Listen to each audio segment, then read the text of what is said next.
चमकपुर गांव में गोपाल नाम का एक लड़का रहता था।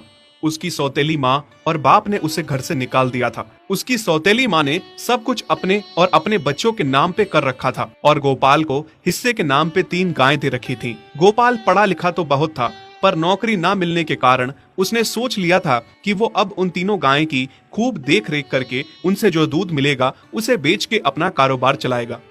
अब मैं बिल्कुल अकेला हो गया हूँ। गौ माता, तुम तीनों के अलावा मेरा अब कोई भी नहीं है। बस मेरा घर चलाने के लिए तुम तीनों को मेरी मदद करनी होगी। तीनों गायें बहुत ही हट्टी कट्टी और जवान थीं और रिश्ते में भी एक दूसरे की बहनें लगती थीं। चंपा, चमेली और मैना। मैना सबसे बड़ी और समझदार गाय थी। चंपा गर्भवती थी और चमेली को अभी अभी बच्चा हुआ था। वो दूध दे रही थी, जिसके दूध को बेच के गोपाल का थोड़ा बहुत घर चल रहा था। पर गोपाल को अब चंपा और मैना पे पूरा भरोसा था कि जब उनका बच्चा हो जाएगा तो वो खूब दूध देने लगेंगी और जिससे उसका कारोबार अच्छे से सेट हो जाएगा। देखा चमेली बहन, हमारे मालिक को कितनी उम्मीदें हैं हम तीनों से। हाँ चंपा, सुना मैंने, मालिक ने हमसे कितनी सारी उम्मीदें लगा रखी हैं।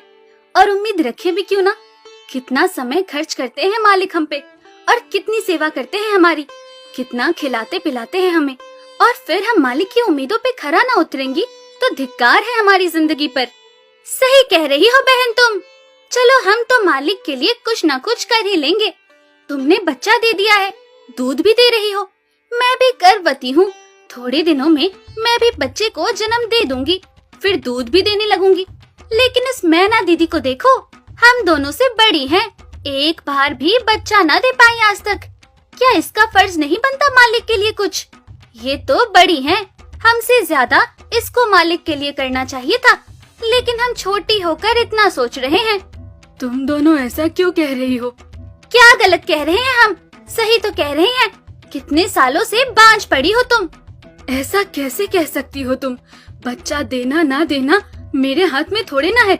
मैं भी तो माँ बनना चाहती हूँ ना। मैं भी चाहती हूँ कि दूध दूँ और मालिक को मेरे दूध से कुछ फायदा हो। अरे तुम क्या बच्चा दोगी जो इतने सालों से नहीं दे पाई? तुम ये ख्वाब लेना बंद करो कि तुम बच्चा दोगी और तुम्हारे दूध से मालिक को कोई फायदा होगा।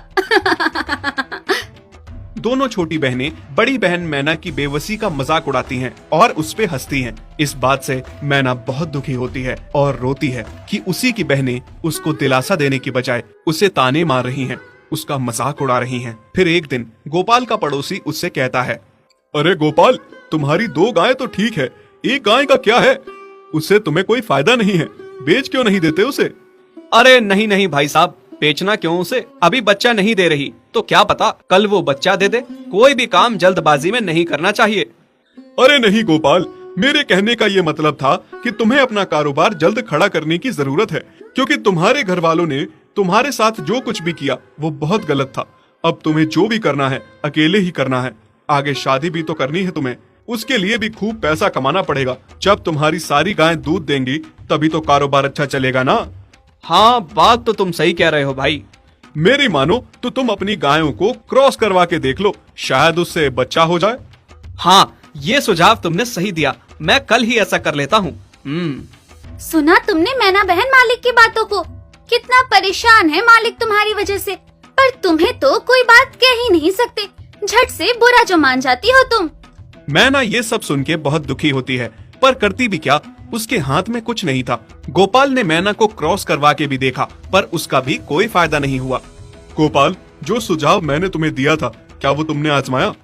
हाँ भाई, वो भी करके देख लिया, पर उसका भी कोई असर ना हुआ। ये गाय किसी काम की नहीं है गोपाल, मेरी मानो तो इसे बेच दो। मैं सोच रहा हूँ एक बार फिर से क्रॉस करवा के देखता हूँ, शायद कोई बात बन जाए। देख लो, पर मुझे नहीं लगता। देखा, इन लोगों को भी पता चल गया तुम बच्चा नहीं दे सकती, तुम बांझ ही रहोगी। सही कह रही हो तुम दीदी। इतने जतन करने के बाद भी बच्चा नहीं हो रहा तो अब क्या होगा? गोपाल मैना को एक बार फिर से क्रॉस करवा लेता है। दोनों बहनें चंपा और चमेली मैना के बांझपन का मजाक उड़ाती हैं और उस पे खूब हंसती हैं।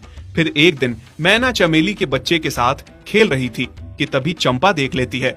हाँ देख तो चमेली दीदी, ये मैना दीदी तेरे बच्चे के साथ क्या कर रही है? मुझे समझ में नहीं आ रहा, तू इस बांझ के साथ अपने बच्चे को कैसे छोड़ सकती है? जब मेरा बच्चा आ जाएगा मैं